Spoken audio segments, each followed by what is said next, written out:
সামনে যে বড় সড়ো কোনো বন্যা হয় কিনা আল্লাহ ভালো জান।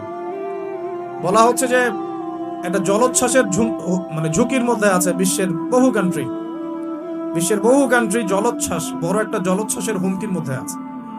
20 ফুট থেকে 25 ফুট পানি উঠে যাবে, উঠে উপকূলবর্তী অঞ্চলগুলো ডুবিয়ে দিবে। এটা এখন গবেষকরাই বলছেন, বিজ্ঞানীরা। আর আমরা তো আগেই বলেছি, যখন একটা জনপদের মধ্যে শিরকের পাপ বেশি হয়, কোন পাপ? শিরকের পাপ। শিরক শুধুমাত্র ওই মূর্তি পূজা করাই শিরক নয়, আপনাদেরকে জানাই দিতে চাই, কবর পূজা করাও শিরক। কথা কি বুঝতে পারছেন? আমার কথা কিভাবে নিবেন জানি না, কিন্তু আমাকে তো বলতে হবে।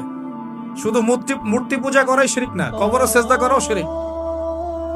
তো যখন শিরকের সয়লাব হয় একটা এলাকার মধ্যে, একটা জাতির মধ্যে, তখন নূহ আলাইহিস সালামের কওমকে আল্লাহ পাক যেমন প্লাবন দিয়ে ভাসিয়ে দিয়েছিলেন, ওরকম বন্যা জলোচ্ছ্বাস প্লাবন দিয়ে ভাসিয়ে দিবেন আল্লাহ। কারণ নোংরামি ধুইতে হইলে অনেক পবিত্র পানির দরকার। আর শিরক হচ্ছে সবচেয়ে নোংরা জিনিস। আল্লাহর জমিনের সবচেয়ে নোংরা জিনিস কি? শিরক।